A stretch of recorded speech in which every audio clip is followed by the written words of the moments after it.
Hello, and welcome to another episode of The Mic Show, presented by Media U. Today's guest is a songwriter, producer, and film worker from Tulsa, Oklahoma. He actually produced the music that you are listening to right now. I'm excited to talk to him a little bit about his processes in making music and some of the other side projects he has going on. Please welcome MEIRING, also known as BenM. Is that a shirt? Yeah, I got the 7B. Are we matching? Yeah, dude, we're Twinkies, bro. Flex. I'd love to touch base a little bit about your music, how that's been going, about stuff and I've like got a that. little social media venture that I want to show everyone too. Yeah, I got. Oh, tight. Yeah. What's been on the music train? As far as music goes, I've been trying to focus on a couple little singles. Trying to bump up my little, and of course off to the side. If anyone needs anything, hit me up, because I need the time and energy put into music making, because there's been a lack thereof, and I can see myself shifting other directions. You obviously have to have some income to pay the bills, and the film world in Oklahoma isn't exactly sustainable right now. But that's okay, Right. It was fun, and it still can be fun, and people have my number, which is great. So yeah, I'm just waiting to hear back for some people for actually some Res Dogs action, potentially, Nice. which might be coming up. But then in the meantime, I've just been working job to job, and just kind of trying to figure it out. But music-wise, yeah, I kind of need some drive there. I've been trying to put out some singles and get them polished off, but getting those mixed and mastered could be easier and cheaper. So I've been trying to kind of figure out how to do that myself, get at least a good mix down, and then have some of my buddies master it for a discount. So Nice. What's your process like with that lately? What are you using? Ableton, Pro Tools? Yeah, I'm kind of addicted to Ableton lately, and then I've jumped back on Logic Pro because the drum kits are really good. Like, if you ever want to sound like there's a real drummer in the background, first of all, I thought drummer was just kind of a gimmick, but as soon as you kind of mess with the tools, the drummer tool is pretty badass, and I actually utilized it in a fun little experimental cinematic song that I made, kind of an interlude, if you will. So it always kind of starts with one idea, if I want to start off with some raw drums that sound like real acoustic drums. I don't have a drum set. We're in a little apartment, so it's not ideal. That's kind of the one piece I'm missing. Everything else can kind of be played with my hands. So it kind of just comes with that one idea. I wanted to make this, for instance, you hitting me up with the podcast. When I think podcast and you gave me the prompt, kind of jazz it up. Kind of some lo-fi inspiration there, and I was, I love making that kind of stuff, like a boom bap, hip-hoppy, but kind of more mellow. So I just picked up my guitar and started to see what I could throw a beat over, beat going through your head, kind of set that BPM, and it all starts with the vibe. It all starts with the idea, and then you branch out from there. So with this fun little interlude piece that I made, I wanted it to kind of build into tell a story without any lyrics or any singing or anything like that, but just to be purely instrumental and tell a story that way, and make it sound like some dude's ripping on the drums, but really I'm just kind of clicking around on Logic, because man, those drums sound really good. So that was the last thing I busted open Logic for, but Ableton is my weapon of choice right now. It's just got great audio file manipulation tools just at the ready. You can pitch anything down or up at a couple clicks, dial in the right algorithm, and you're there. So, are you all plugged into a Scarlett or something? What are you working in? Yes, got a 2i2. Can't afford the crazy shit, but I would love another input. To be honest, I think I'm gonna get the 4i. But Nice. Yeah, and then the SM7B is going into a cloud lifter, because you have to if you want to plug it into the Scarlett. Because I'm at 3 o'clock already on my gain, and that's going through the cloud. So got to throw on phantom power, and then you rock and roll. Man, I might need to get that, because I don't have a I don't have a cloud lifter. I just go straight in, but I pretty much have to crank the gain all the way up. Yeah, you're all the way up. Do you have instrument? Or do you click the instrument button? Because that'll give you a little more of a boost. That'll put it at Let me instrument. see, actually, I don't know. And I turn it down just a little bit and then click instrument and then turn it up. But it should give you a little more gain. What? How's that? Oh, wait. No, now I think that's, yeah, wait. Oh, yeah, a little bit. Yeah. Interesting. Hey, we're learning. It's a little more hot. Yeah, instrument level is a little bit hotter than line level. So, Yeah. Yeah, but the second you get that cloud lifter, what it does is, I forget how many decibels. I think it's 25 decibels of clean gain. Oh, nice. Yeah, that Damn, hits before your preamp, so then you just adjust accordingly. And yeah, it was the easiest upsell whenever I was selling these at Guitar Center. I was like, well, when you get an SM7B, what are you going to be plugging this into? Yeah, you're going to need a cloud lifter, $150 extra. Dang, I mean, it's I'm really gonna not be that. buying that. Yeah. I might be buying that right now, bro. Yeah, throw it in your cart. Sometimes I game with this mic or game, like play video games, and like this is my setup. And sometimes it's like way too quiet for some people, or like if I the mic goes like over here, then it's like, wait, what are you saying? It'll literally solve that problem, because right now, yeah, I'm still rocking pretty hot gain, but I don't, I'm not worried about, and I've got, you got direct monitor on. Obviously, you can hear yourself, so you can tell if you need to talk quieter whenever you get closer, or if you need to talk a little bit louder. So yeah, this is the, I mean, it's like a full-on broadcasting setup, but this is my first podcast, but it makes a hell of a vocal mic. I mean, this is a dynamic mic, so it's going to work with most people's voices. And then the second you throw that cloud lifter on it, I mean, it kind of performs like a condenser. It's just as sensitive. So it's going to pick everything up. And for me, this is, what I've been using for a while now for vocals. But I've got some projects out there that I've used some cheap condensers here and there while I was working at Guitar Center. I kind of wanted to try some shit out, see if there were any hidden gems in the Sterling family, but just buy a Neumann if you want a really nice mic.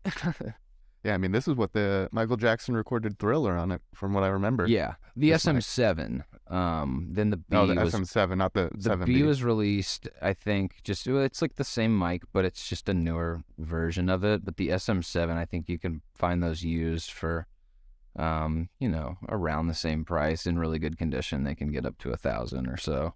Oh, wow. That's just because their history and because, Thriller. But, yeah, man, these are just so versatile, great mics. I love it. I've recorded guitar on them. I've thrown it up to my shitty little classical guitar, which I've used a lot. That's also shout out to, I think it's a Lucero, really cheap. The bottom of the line, and I must have gotten a good one, because I think I paid like $40 for it brand new after my discount at Guitar Center. Oh, nice. It's like a $100 guitar. Yeah, they're so cheap. And this thing is awesome. It's in tune every time I pick it up. I don't know what is the secret, but I mean, I think I just got a good one, because you don't have to pay a ton to get a good acoustic sound for a guitar. Just has to have a good setup and all that, and then you can, pick it up, throw a good mic in front of it, a little bit of reverb or whatever you need, some gain, some gate, and then you're like, you can make a fucking song. It's cool to think, like, when I was working behind that counter, I had so many kids come up to me and be like, well, I want to start making music, and there's a lot of ways to do it nowadays, but I'd be like, what kind of computer do you have? That's where it starts, because if you have a computer and you have a DAW that you learn inside and out, you don't really need to come and see me. Like, you can start making songs on your computer right now, clicking around and dragging notes in the piano roll. Like, there's plugins in these things, stock. So, I would tell kids, man, buy a computer. I'm sorry that you're fascinated by all these shiny toys, but the fact that I torrented FL Studio in middle school and went from there, and I learned that thing in and out, and that applied to Logic and Pro Tools and Ableton, and here we are. Just buy the shit later when you can afford it, but Yeah, the big thing for the kids is like, if you want to make music, you got to learn how to use a computer and a DAW like inside and out. And even then, I can't say I know. Yeah. You know, I got distracted by all the shiny toys. You know, I wanted to get Right. a Telecaster and a keyboard and MIDI controllers and all this shit and try Ableton. And, you know, the second you learn one inside and out, it can feel like you're a master. But yeah, at that point, there's always something to practice because your musicianship can go downhill. Your lyricism can be slipping. You always can be reading books to practice writing lyrics if that's what you want to do. That's something I need to do more of. You a book reader? I listen to books. Yeah. I have a really hard time just like sitting down and like reading, but I have Audible and I just like plug that. I mean, I love podcasts or like audiobooks, and they're just like so awesome because I can also just like go on a walk and then like listen and like not have to like be sitting. It's the future of learning, I think, is you can, that's the way your head is geared, is to like, if you like to listen to whatever it is, if it's educational, like I'm all for that. And yeah, I've been getting into some podcasts and just stuff that's audible, you know, not that app, but I'm scared to pay for something like that. But man, yeah, I do need to get on that wave a little more, listen to some more audiobooks because I mean, you'll learn words. It still sharpens the noggin. Sometimes you don't even know how to pronounce a word, and like you don't have to worry about it because they're telling you it. Exactly. Yeah, it's crazy. I don't think without audiobooks, I probably would like never read. But with audiobooks, I can go through like 1 or 2 books a week. Yeah, it's pretty awesome. Yeah, I would love if there was some ways to incorporate like a textbook into an audiobook, or like some kind of you know, simple layout that you can look at, but then you listen to some key points, like, and they make it fun, make it sound like a podcast. I don't know. Maybe that's like the future of university, is just 2 smart people talking, and then you have to pay to listen to that. So right, yeah. Oh man, dude. So I saw you did a movie in Hawaii, and I was super FOMO on that because I was doing. I mean, I was working on a project, but I was like in an edit bay, and then I was just looking at Instagram. I'm like, everyone I just worked with is in Hawaii right now. I was lucky, yeah. Doing a movie. That looked awesome, man. How was that? I saw on Ike's Snapchat that he was in Hawaii, and I was like, what the fuck? Why is Ike in Hawaii? I call him, and I kind of assumed he was working on something, but I call him, he didn't answer, so I was like, yeah, I think he's like out there working on something. What the fuck? Had to call him like around, I had to line it up, you know, I'm like, Hawaii time, when can I call this man and he's gonna actually answer? I wanted to know what he was doing. Yeah, he was like, dude, I'm working with Kat, same department, everything, and we're just out here in Hawaii working on. Can I say it? No, I can't say it because it's not released. Yeah, maybe not. I don't know. I mean, you might be able to say the name of the movie. Yeah. Like, well, it's if there's been like announcements that it's being made. Yeah, it's a second one, and I guess I can like.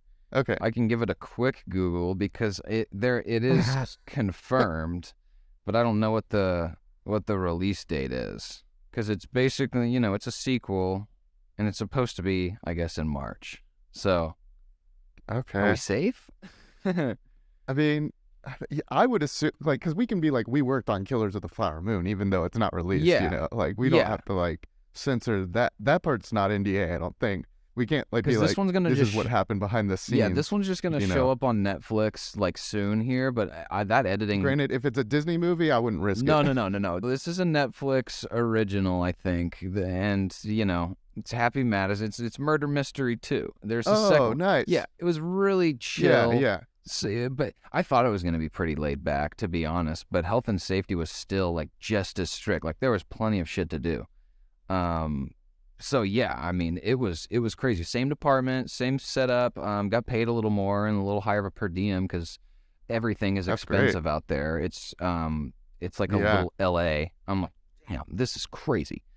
And I'd never been to Hawaii. Yeah. And Ike was out there. He was trying to be out there for the duration of that unit of filming because they did there, and then they did some filming in Paris. And then he was only able to be out there for, I think, a couple weeks, like a week and a half, 2 weeks. He said, I'm gonna have to go, you can take my spot. hit up. I did some emailing. Boom. A few weeks later, and I was working like a shitty dude. Amazon delivery job at that point. I didn't love it. I really didn't. I guess the pay was good, but the hours weren't. So it was like the Hawaii deal. I was out there for 3 weeks, and then coming back, I was like, I really don't want to drive a van. So I didn't, and started. I can't imagine like going from tropical paradise to an Amazon delivery truck. Exactly. And talking to some of the van drivers out there that like live in Hawaii and earn 6 figures to drive a van. I'm like, okay. So it's hard to go back to your van driving job that you work just so hard dishing out these packages and dealing with this big van, and you're not even, Department of Transportation certified.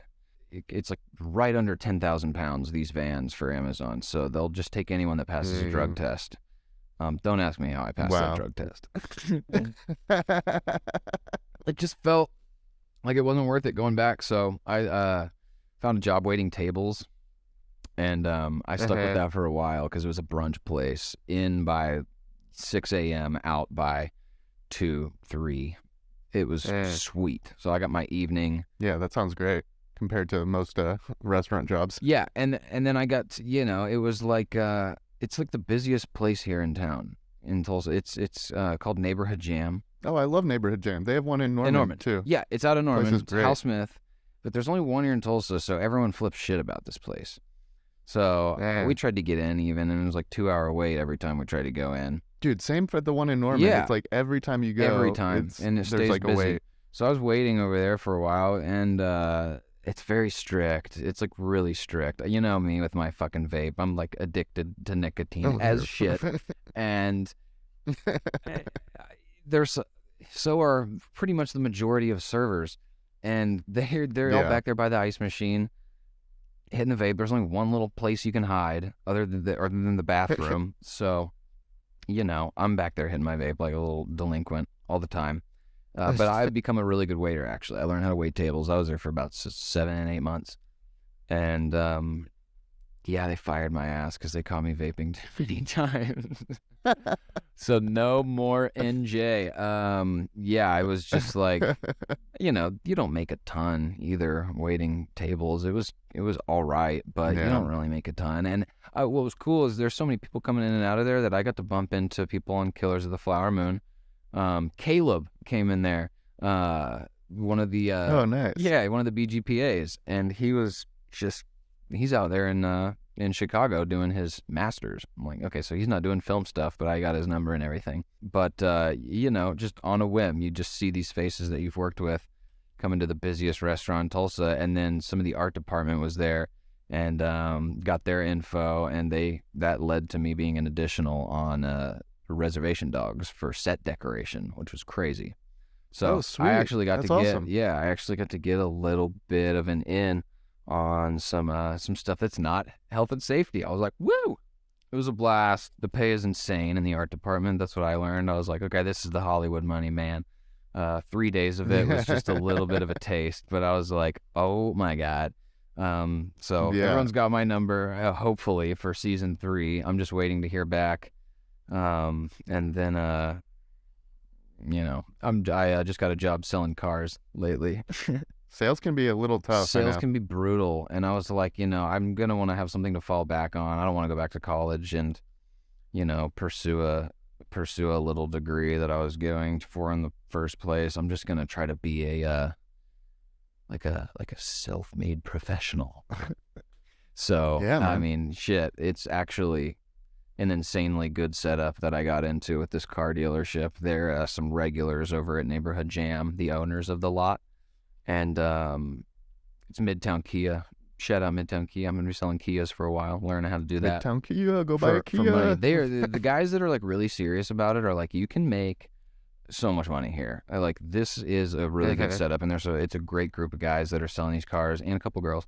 And it's just a really good atmosphere. So I'm going to stick with that for a while. And that's where I'm like at that battle. If I get like some phone calls for reservation dogs, 3 months of filming versus a full year of like really good experience that could take me other places. I don't know. I'm going to be at a battle here. So I'll need some help with Yeah. that, but I think It's good to have options that rather than none. no options. Exactly. And for a second, I was like, oh my god, like, what am I gonna do? And I didn't necessarily want to sign up for such a big commitment, such as working at a car dealership, but that's just kind of where it led me. Being fired is crazy. I don't know how many people have been fired out there, but holy shit. At the end of every movie you get fired, and it's like, it's crazy looking for work just end to end. You got to always have something lined up. So the freelance world is hard. It's the worst part. It's the worst part of working in the film industry is like, oh, I have to find work every time I end a job. Like, that is the worst part. Yeah. The work itself, I mean, at least if you're in the right department, it's fun, it's rewarding, but having to basically sell yourself every time you end a job is just like, gosh. I quickly learned that in my brief experience in that game was like, oh my god, like I'm a freelancer now. Like I actually did drop all and commit to this one thing, and if I don't find another job, whether that's in or outside of Oklahoma, and I just, missed hanging out with Madison so much at that point that I was like, I kind of want to just hang out at home. Right. With the dogs and just chill. That's my laziness, but I also missed my music setup a lot of the times. I would see myself when I was chilling out there PAing in the cold, I would have an AirPod in, and on the Splice app, you can take different loops and samples and like align them just to make little ideas. There's like a little sampler pad. And I was like, sweet. So you could line up a sample, dial in a BPM, and like kick, snare. And I actually had like so many ideas come about that time. I was like, this is a sample that I'm going to fuck with later. And some days I would. So, having like a music setup also like right at your fingertips, like when an idea comes to you, you better be able to book it to an open project and just be able to lay that shit out. Otherwise it's going to be gone. When you open up your VoiceMemo app, a lot of the times you're like, where was this going? Like, I know I had this idea, but it's amazing how quickly that idea can just slip away and not be as exciting as you first imagined it, Yeah, that seems like a really good advice for any like up and coming musician or even any sort of creative, is just like know that you need to have the tools ready for when that creative, inspiration comes. Cause you never know when it's going to come. It can be like in the middle of a work day or like, wake up at 2 a.m. and you're like, man, I just like thought of this song or something, and just having the tools lined up to where you can like get that out real quick, at least like a rough draft, is like so important. Otherwise, like you said, it's just going to go into a voice memo and then like get buried by a bunch of other voice memos, and in a year you'll open it up and be like, wait, what was this again? Exactly. Like, where was I going exactly with this? And I don't really dig through my voice memos for inspiration anymore. Like I kind of just pick something up, and I find a cool preset and just see if I can make it. And it can be days, it can be weeks, it can be months until you come up with another like eureka idea. And that's kind of scary, that's the biggest thing. And you are at that point, you're also in the freelance world, because you're like, how often can I crank out a successful idea that turns into a product? That sets aside the people that are artists and working artists. So that's the toughest part for me is, I think I could put out a good product. Can I put out a good product every single week is like, that's the biggest question is, do I even have the tools to do that? Do you have the plugins? Do you have the atmosphere? This isn't a great studio environment. But, and crank out an idea every now and then. I mean, if you have your own coffee and fridge next to you, I think that's a pretty dope studio. It is good. Yeah. But don't get me started on acoustic paneling and all that shit, because I'm like, oh my God. I'm sure that's... Hence the dynamic mic, too. I mean, like, if you guys get yourself a dynamic mic, you don't have to put up a bunch of foam in your room. Like, it's not really going to help. You just set the gain accordingly, and you're supposed to just be able to scream into one of these fucking things. You're not going to be able to hear stuff in the background, unless your gain is up very, very high. And at that point, it's about as sensitive as a condenser microphone with all your cloud lifters and phantom power, and you've got your compressor and limiter and shit on your track. I mean, in the end, you can make these things sound really pro in a hotel room.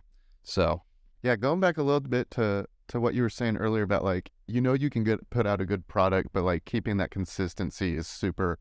I just interviewed this YouTuber guy who also edits his own videos, and I yeah, was asking him, I'm like, so how do you balance like making the best quality video, putting out the best quality edits with also, putting out a video every week? Because, sometimes, you're editing a video and you're like, man, I mean, I could keep editing a video probably for a year, any video, and like keep polishing, keep putting out stuff.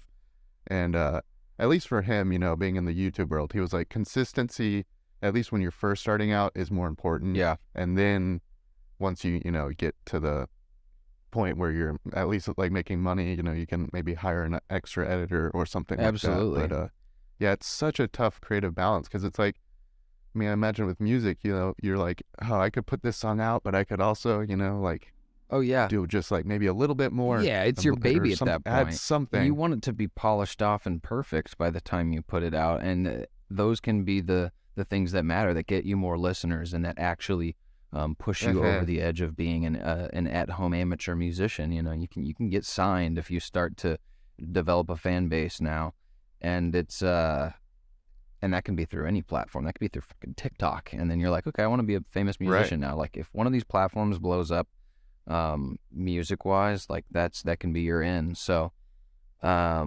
what's your go-to platform for like putting out music? I mean, I know you're on Spotify, but like, do you do like SoundCloud, or I don't know, there's so many. I'm trying to stay away from SoundCloud because I didn't even want to sign up for like SoundCloud Pro. I was just like, fuck it, if I'm gonna get Spotify, then I'm gonna do Spotify. And then I'm gonna, at that point, I'm just like picking who I'm loyal to, I guess. Like I'm gonna obviously put it on other streaming platforms, but you have to like manually go to SoundCloud to upload something. You can't just do that through your distributor, and so much extra work, in my opinion, to just like do it all again. And once it's out on Spotify and iTunes, Apple Music, and by the time it takes about a week or so through TuneCore, at least for me, for it to actually release. And that is the big hit for me. Like I want people to, everyone has those platforms by default, and it hits YouTube if you want to listen to it for free. And maybe there's a little ad on it. So with SoundCloud, it's the same thing. Like they're just pushing ads, but there's still no like revenue on the back end of things. You're just letting people listen to your shit for free, and then that fucking SoundCloud Pro ad pops up, and I'm not gonna be on that side of things. If I'm gonna put it on SoundCloud, I do want it to be free to listen to, but I also want it to not. I want it to like my SoundCloud profile has turned into more of like experimental things that I know is not going to make money. Yeah. Because if it does get enough plays, they will try to slap an ad on it. I figured that out the hard way with one of my remixes in high school that got more attention than I probably deserved, but it was a remix, and I didn't know that I had to clear a whole song to just like edit it, basically, kind of flip it, and right. Yeah, it got taken down, but it was probably gonna reach a lot of plays. And yeah, it was just one of those things where I was like, okay, maybe SoundCloud, I can just kind of have like a fun experimental vibe with things. Like I can, because I've always wanted to be just like a beat maker and a producer behind the curtains. And then whenever I started singing a little more and realizing what autotune could do with my voice, and not a heavy amount of autotune, but just enough to make it sound good and to give me a little more confidence to sing without it. Yeah, I just tried to write as many lyrics as I could that didn't sound trash, in my opinion. I mean, it's so hard to write a song, and songwriters will disagree with me. They'll be like, well, it just flows, man. You gotta read and have something to write about, tell a story. I'm like, dude, I need space fillers, and it'll come to me. It really will come to you. And I've got this song where I tell a story. It's called Writer's Block. It's going to be out soon.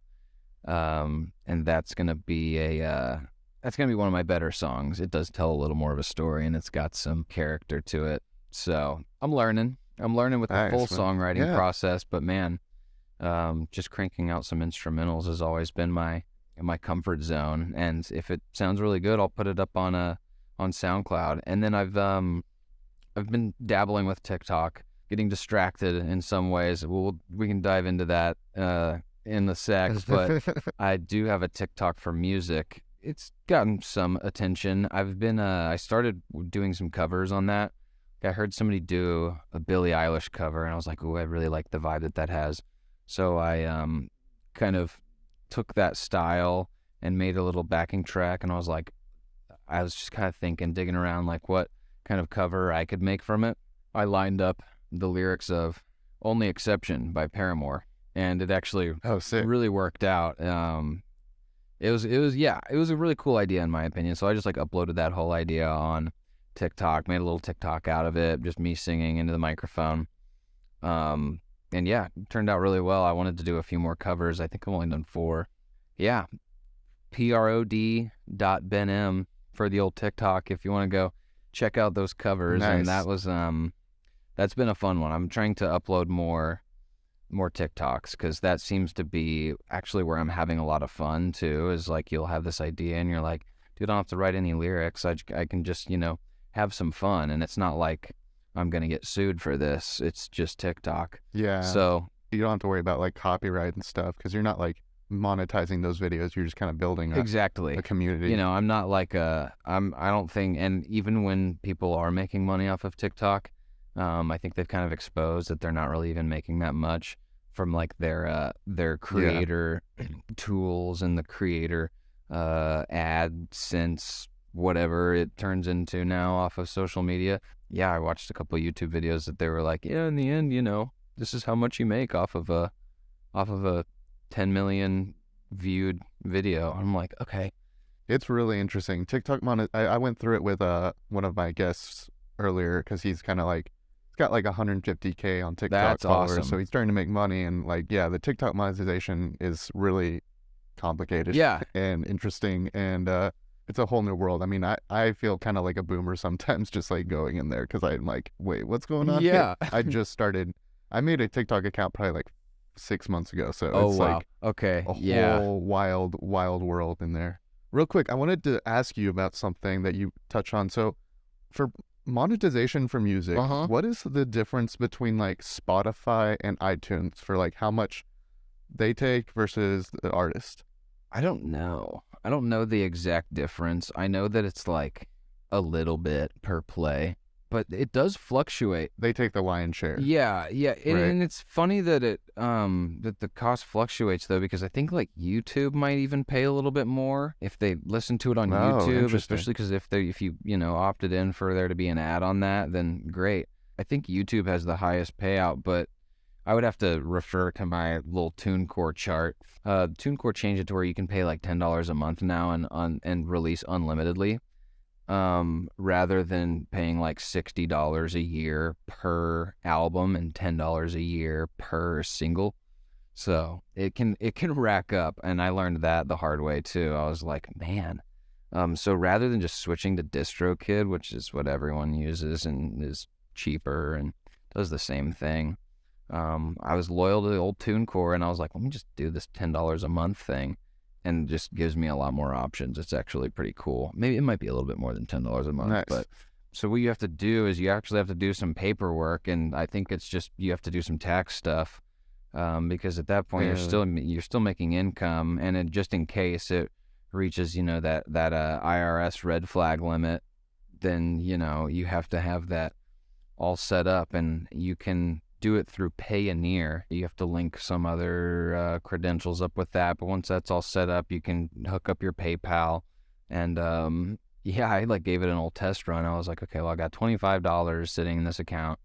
Let me just test it out. I'm gonna pull 25. And yeah, that was the first $25 I ever made off of my own music, because I was like, holy shit, it worked. It's crazy how it works, really. But all that matters is get a lot of plays, get a lot of pay.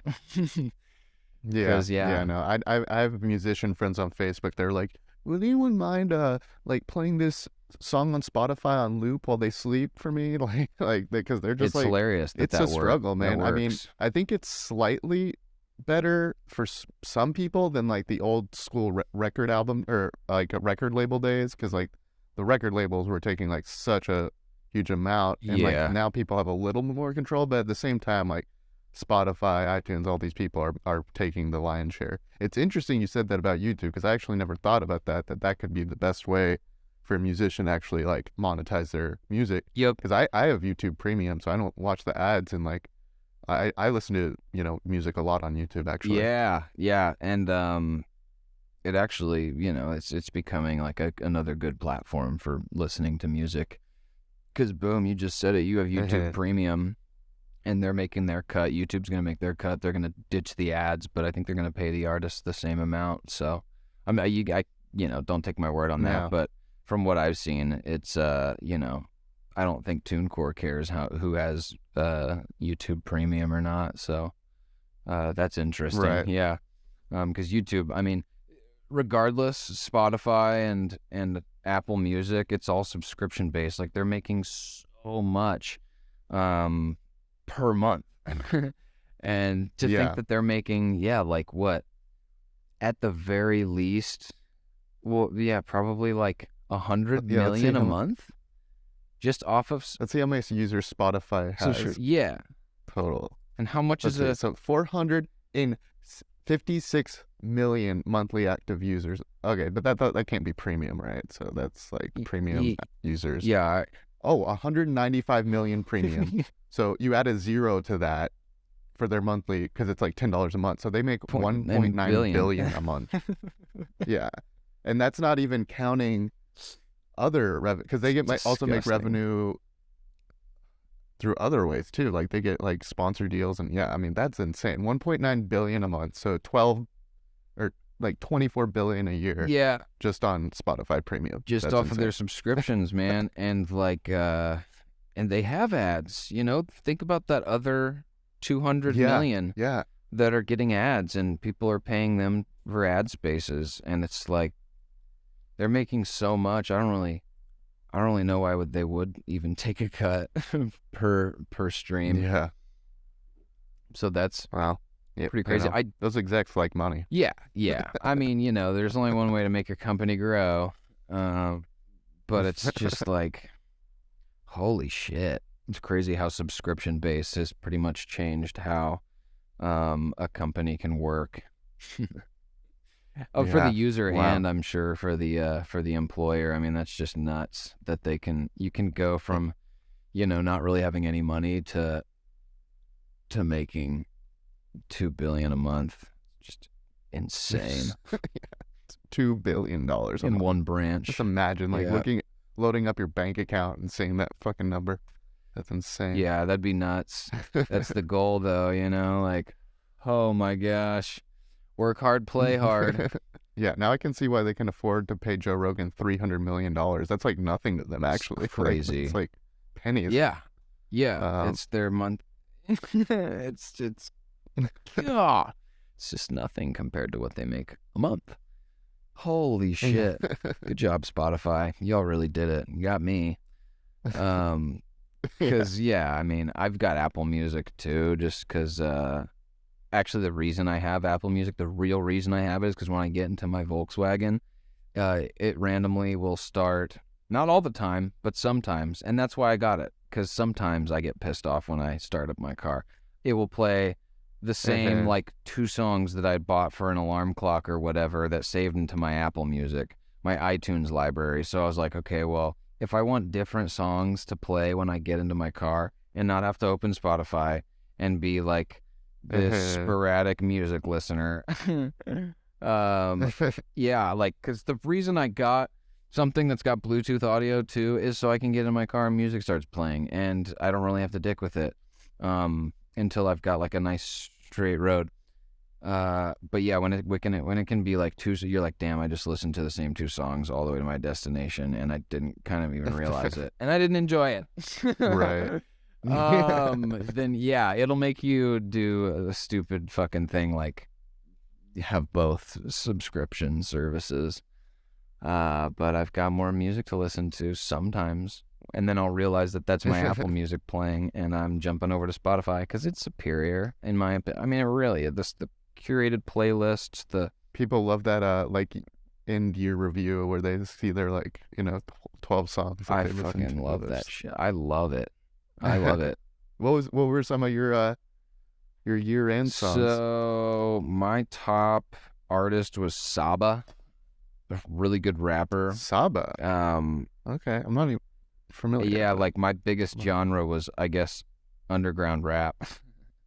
But I mean, these guys Nice. still have like a couple million monthly listeners, and yeah, I mean, I by all means don't have Drake or anything like that on my Wrapped, but I mean, I still kind of will fit into the mainstream. I wonder if I can pull it back up. I wonder where that. It's probably people that know the app really well. There it is. My top songs 2020. That made it a playlist. Oh, yeah. So yeah, I mean, it had some. My top song is Scatterbrain by Conway the Machine, who I don't really listen to by himself, but he featured Ludacris in that song and JID. So he's JID or JID is really sweeping the scenes right now since J. Cole signed him on to Dreamville. I love J. Cole.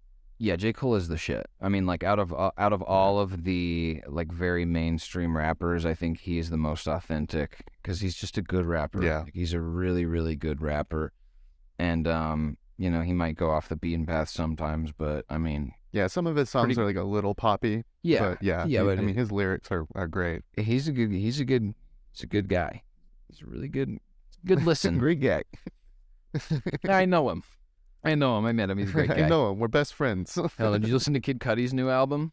Yeah, dude. Yeah, did you see the thing on Netflix too? Because that's how I found out about it, and I was like, wait. No, what's the thing on Netflix? It's called Intergalactic, and it's, I would say, like the story of the album. Like he kind of fits every song. Cool. I don't know if it's every song, but he fits.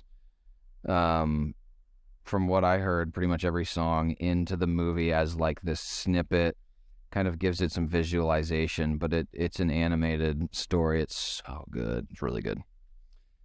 That's awesome. Yeah, Intergalactic. Yeah. I always love that behind the scenes stuff with anything. That's a lot of what this podcast is. This is just like behind the scenes of people making stuff. Yeah. And I didn't even know that the album existed until I saw that, and I was like, wait, this is Kid Cudi, and then holy shit, like what's all this music? And then I opened Spotify, and yeah, he put out this new album, and it sounds a lot like his older stuff. You have like this, I don't know, I listened to a lot of Kid Cudi back in middle school and high school, and I got hit with a lot of nostalgia when I was listening to this album. It was cool.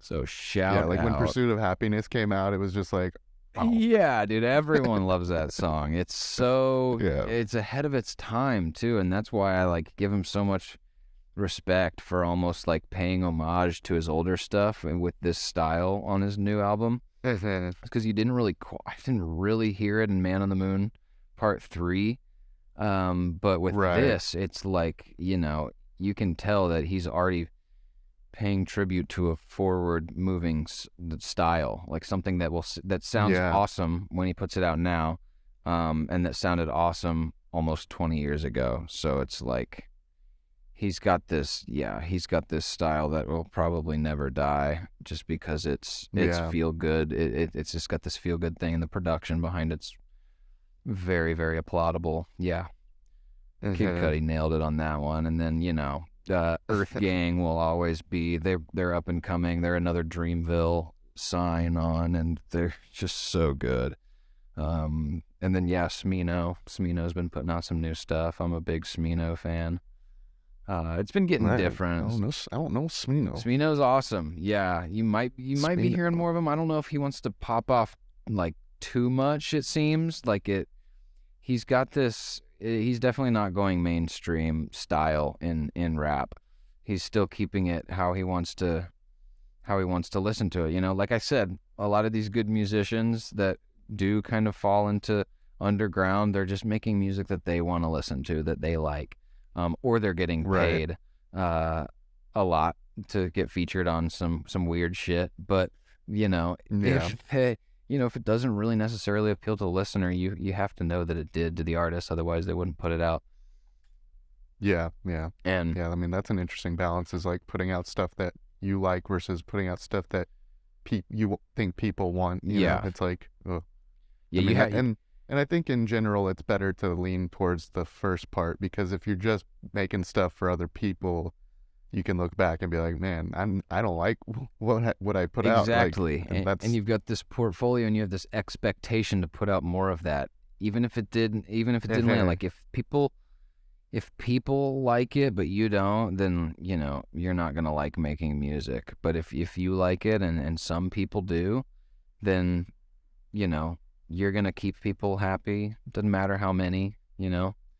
If it's 1,000,000, yeah, great. If it's 100, then you're still gonna feel good about putting out that same style of music. yeah, yeah, for sure. Yeah.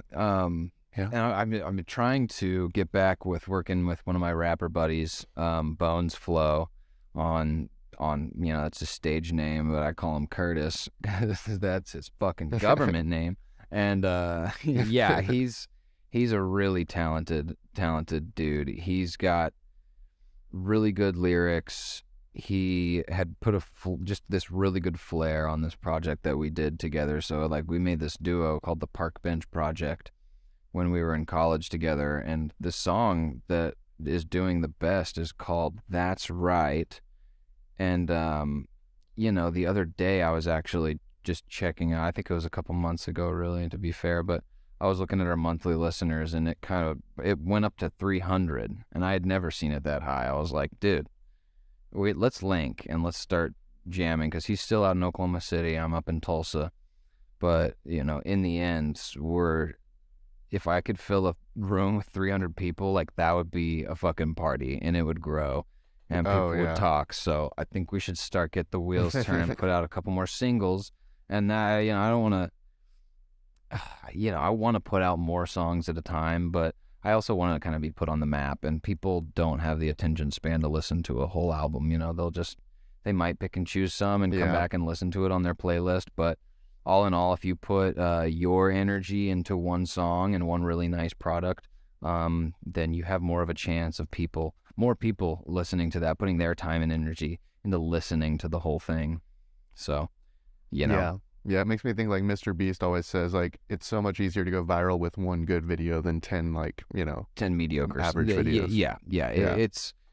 And that's kind of, where you get stuck, is like, well, I want to practice every day, and if you're just making mediocre stuff every day, it's arguable if that's okay, to the artist. They're like, dude, is this what I'm going to be making forever? Like, am I stuck, or is this just, part of it?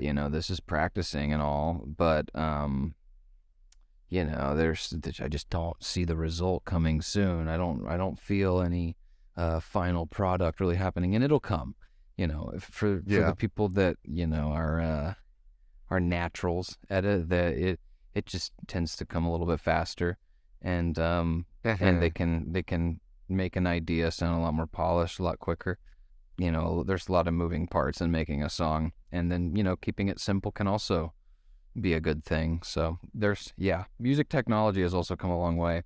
Mixing, mastering, it's so funny that just sound will always get better, sound quality, and a song's professional standard, industry standard, how loud it is, all these tricks and tips to actually get there. Man, I'm getting lost in them, so I just slap a limiter on my thing, and I'm like, is it loud enough in my car compared to this other song? Man, a lot of the times it's not, so there will be challenges along the way that I am in no way, shape, or form a mixing or mastering engineer, but you can find little things. No, that was the worst part of this podcast, man. Like, I hated that part where it's like all edited, but now I have to go master everything. Yeah, it's got to be like, loud enough, because everyone's using different mics, everyone's in a different room, so you always have to it's like chopping up frequencies, and that's why once this AI thing came out, I was like, done. Hell deal. Yeah. Like, let's get on that. Yeah, that's good. I do not want to spend hours like chopping up frequencies. Well, and that's maybe some people love it, but that's probably something that I could be on the lookout for, is just some new plugin that I am able to throw on every audio track, and it's like, pick the instrument, and this is going to be the best sound you can have for an electric guitar or a voice. Yeah. And, I'm just like, there's got to be something out there that doesn't cost an arm and a leg. So flood my DMs if you do know of a AI music mastering plugin, something that can happen in the DAW. I've tried experimenting with Lander, and there's another one, but it's like a mastering software that you just click and drag your fully done mastered or your fully mixed down wave file, and they master it for you. It turned into such a paid thing, as soon as one company gets big for doing it, they want you to pay monthly so you can like always use them. And I think I started to, but then there was always a better package you could use. So I'm like, man, that's where I want it to just be a plugin, like something that does it in the software and gives me a good product. Like make it feel more like a human. Let's make it more AI on the back end. So I don't know. I don't know. Or I could learn how to mix and master, but a lot of the times that just requires a really nice compressor and a really good EQ, which I don't know. I don't want to pay for a good digital one. Earlier you were saying you had like some ideas for some social media stuff. Oh my God, what's up with that? Oh my God. So no, I've been getting, like I say, the ADHD will really keep you distracted on things that may or may not matter. I have always been a diehard fan of like tech decking, because I've had like a tech deck collection since I was, I don't know, since I could remember. Since I was a kid, my mom would flood the playroom with tech decks. It was dope. And then in middle school, we had like another wave of that where we would trade them and play skate, which is like horse with basketball shots, but with skate tricks. And it was just like, it was always kind of a fun thing. But then I found out about fingerboarding, which is where they make these wood ones. It's a fucking skateboard scaled down to your finger size. And I found out about that around the same time, middle school. And then, by the time I was like working in college, I was like, let's check back in on the hobby. Let's see if it's still going. Yeah, for sure. I bought another one then. I'm like, they've got bearings in the wheels. I'm still able to kick flip and do a tray flip and stuff. So recently, this was when I came back from Hawaii. I was like, I kind of wish I like had a tech deck out there, because I was in a hotel room for a long time. I wish I was able to like practice some little skate tricks. So I came back and was like, I'm going to buy a new one that's like the new professional fingerboard, which, it's funny because it's out there, man. And I made a TikTok and Instagram account after I had accumulated so many what I thought were pretty sick looking slow-mo shots of me doing these tricks. And you can open up CapCut and get the set some keyframes, and I'm like learning a decent amount actually about video editing in the process. So yeah, it's a blast. And my TikTok, my fingerboarding TikTok, it's called benj.fb, and it's got 1,600 followers. Dude, since I've been doing it, man. I was like, okay, I'm just gonna give it a go. It's for fun. And then, I mean, it's just, I'll put out a video every now and then of me dicking around when I have the time, because everything's been kind of busy lately, but it's kind of nuts how much attention it gets. Because like there are a lot of kids. Awesome. There's a lot of kids in the community that are just flipping their shit around. But there's like all the skateboarders I feel like are into that kind of world, because it's very synonymous with skateboarding. It really is. Like, I don't think there's there's a few kids out there that do it just for the joy of fingerboarding, and fuck yeah, it's a really fun hobby, and I will never admit it that it's that it's like super childish, because I'll always be kind of childish at heart, but boys are gonna do what boys are gonna do. And I gotta be fair, there's a lot of girls in this hobby too. So it's just, hobbies are hobbies, and to each their own. And a lot of skaters in there though. Like, it is synonymous with skateboarding, and it's gonna be a big thing that you can always fall back on if you get injured skateboarding. Like, it's always gonna kind of keep skateboarding close to you. better so Yeah. under a roof and on your desk, kind of scaled down. It's funny how a lot of when you get a nice little setup, let me see if I've got one. Yeah. So this is my chems.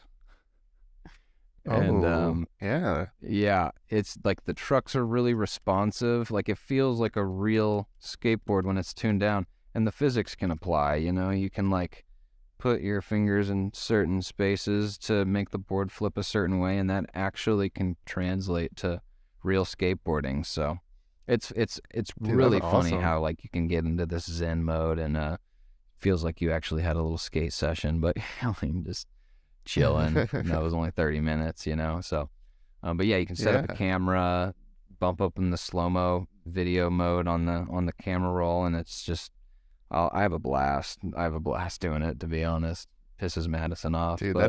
that is such a unique and dope idea. And like, yeah, I honestly, you were saying like, yeah, it feels a little childish, but I love that kind of stuff where it's just like, yeah, people having fun, like the people who are doing like Pokemon pack openings and stuff. absolutely. Like, yeah, dude, that's like super fun. Like they're having a blast. I mean, childish stuff is fun. Like, yeah, I mean, like, and then think about when you hit that holographic, like it's such a good feeling, and people are watching and they're like, dude, this is a cool community. Like I'm there, that's making a community, and that's being a part of this community. And as soon as you like have like a kind of a community that you're tight with online, it's like a really nice feeling. And if I could kind of, deepen that in the music world and kind of focus more on getting more involved in the music community through TikTok and Instagram, Reels especially, because those Reels will blow up your video. And I'm not kidding. Like I've got a couple Reels that one of my Reels for me flipping a fingerboard got 30,000 plays and like a couple thousand likes. I was like, this is nuts.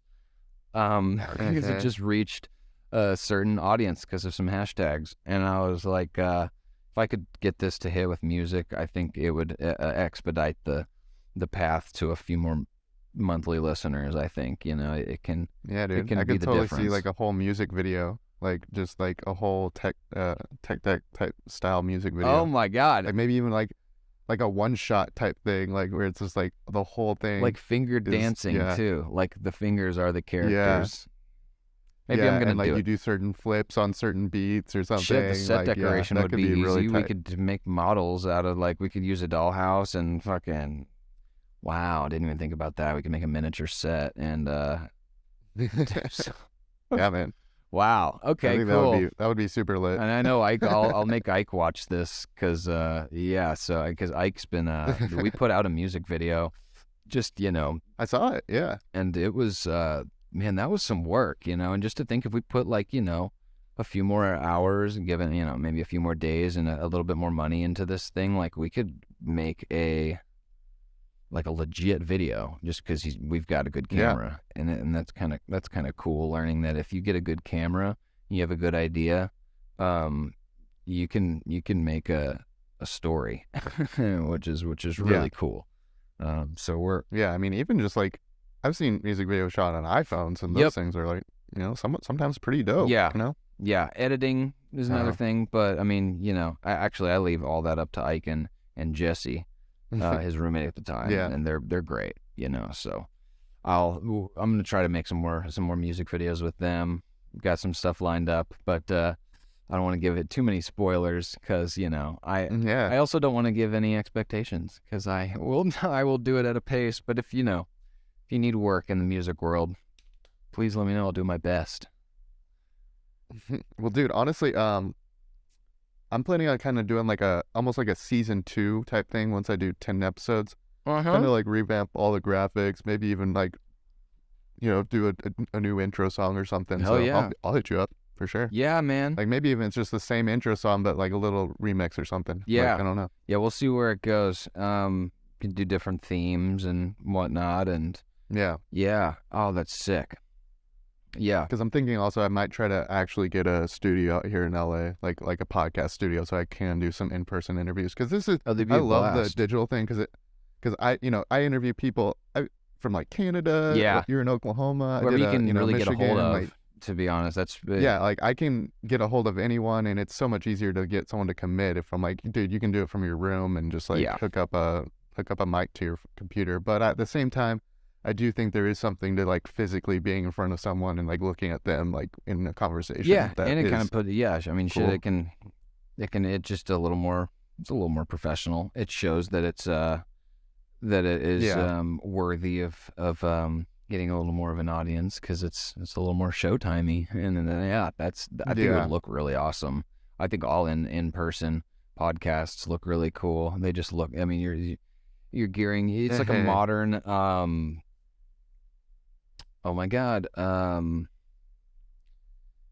Talk show, like late night show, Yeah, right? yeah, Or, yeah. It's just kind of what I think. Yeah, yeah. Well, I was thinking Larry B. King. Larry, yeah, yeah. like it's like it'd be like a Larry King type thing. But it's like cooler. It's more modern. Like no one wants to watch Larry King. No one wants to watch anything too political. It's Yeah. just like, you Yeah. just want to watch how our newer generation does it. And I think this is fantastic, Have you watched This Is Important? Have you been following the Workaholics guys podcast? That shit's hilarious. Is that their podcast? It's so No, good. I haven't seen that one. Man, it's so good. And it's not like super polished or anything. I think they all use the same exact setup as us. It's so good. It's really, really good shit.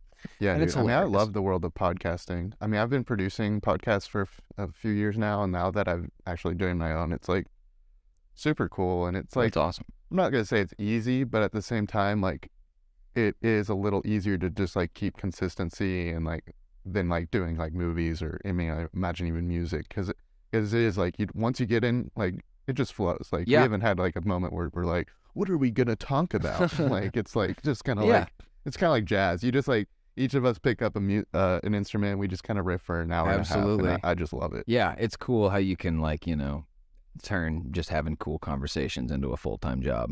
So Yeah, that's also what turned me. I mean, I'm not making the big bucks yet, but hope you never know. Yeah, man.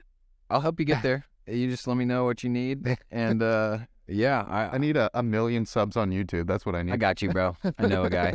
I know a guy. Well, actually, I'm hoping my real. I mean, this is like an aspiration, and it might not happen, but I'm hoping I can get the 1,000 by 10 episodes. That's kind of like my goal. Yeah. Because then I can monetize the YouTube videos. The K is big. Luckily, I have a sponsor, Media U, who's awesome and helping me out. But Shout out Media but, yeah, U. I would love to just Nice. start. Shout out Media Woo! U.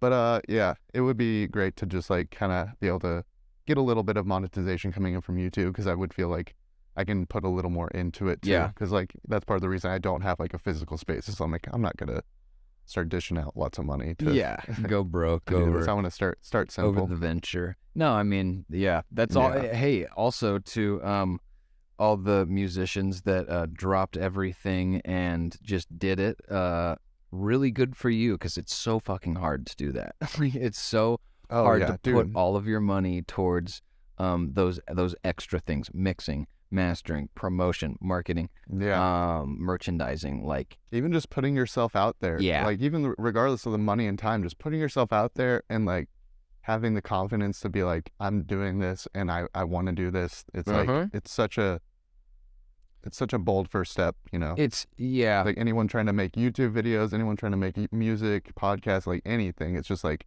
taking that first step is such a big deal. Yeah.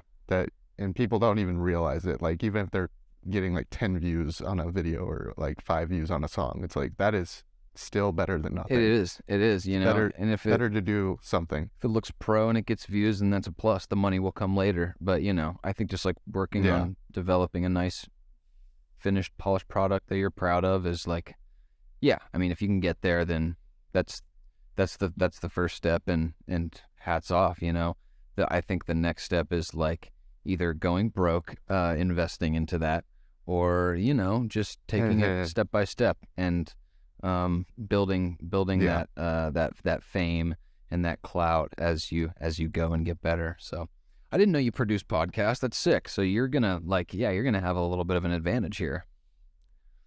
Yeah. I've produced another one for Media U, and I've been helping some friends produce some podcasts.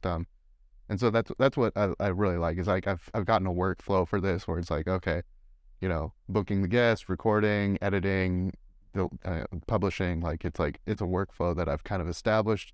I've gotten pretty efficient at everything, especially with the AI mastering, dude. Like I said, that was the worst part. It was like that that took so much extra time at the end. You're like, I already have it done. Now I have to fucking chop up frequencies. That's But cool. yeah, I mean, it's dope. And like, yeah, if anyone wants to do a podcast, hit me up. Like, I'll help whoever out. If you ever wanted to do something, like, just let me know. Absolutely. I actually might have a couple friends that would be interested.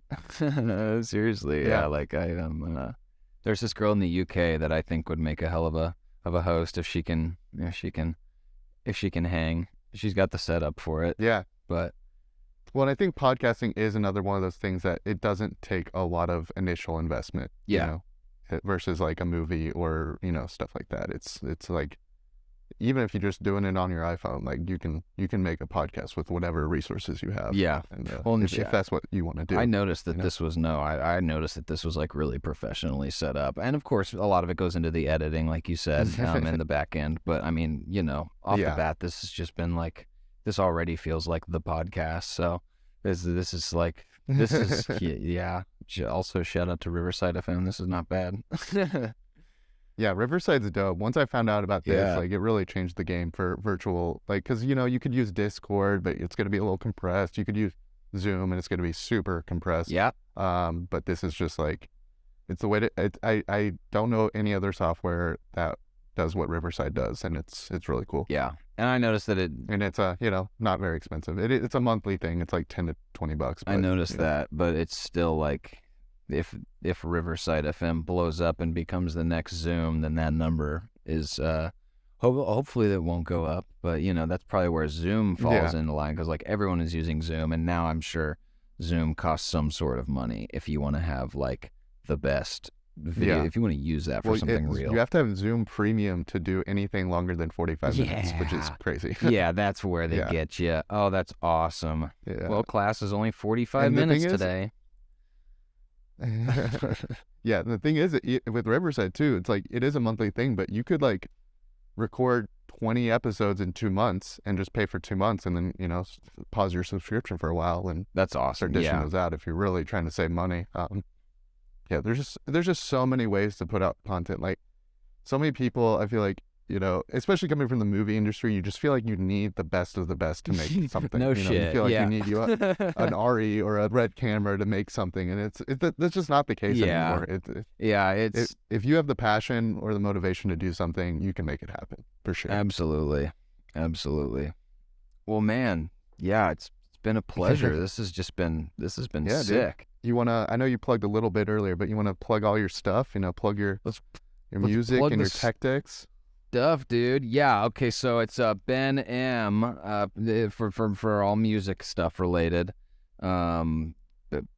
Produced by BenM. That's abbreviated prod.benm on TikTok, and then on Instagram. You know, I think I've got it just my full name, MEIRING, MEI ring. It's a good one. Yeah, I need to be a little more avid on Instagram, so expect more music Instagram and TikTok related posts. And then yeah, you can usually just find me on Spotify or Apple Music under all lowercase BENM, no spaces. Yeah, I guess if that doesn't pop up, type in Won't Be Too Long. That's a good song to listen to, so get that music video on there too. So yeah, that's I'll be putting more stuff out. I've got a single lined up for very soon, and I've been saying that for far too long. But yeah, there's some good songs out there. If you like my style, let me know. If you need any work, hit me up, shoot me a DM. Well, thanks so much for doing this. It's been so cool to like catch up. I know it's been a while, you know. I know, it really has been a minute, man. It's been good. I hope all is going smooth. Thanks so much for listening. I want to give a shout out to my sponsor, Media U. And if you're interested in staying tuned for more podcasts, feel free to follow us on YouTube, or you can catch us on iTunes, Spotify, or wherever you get your podcasts.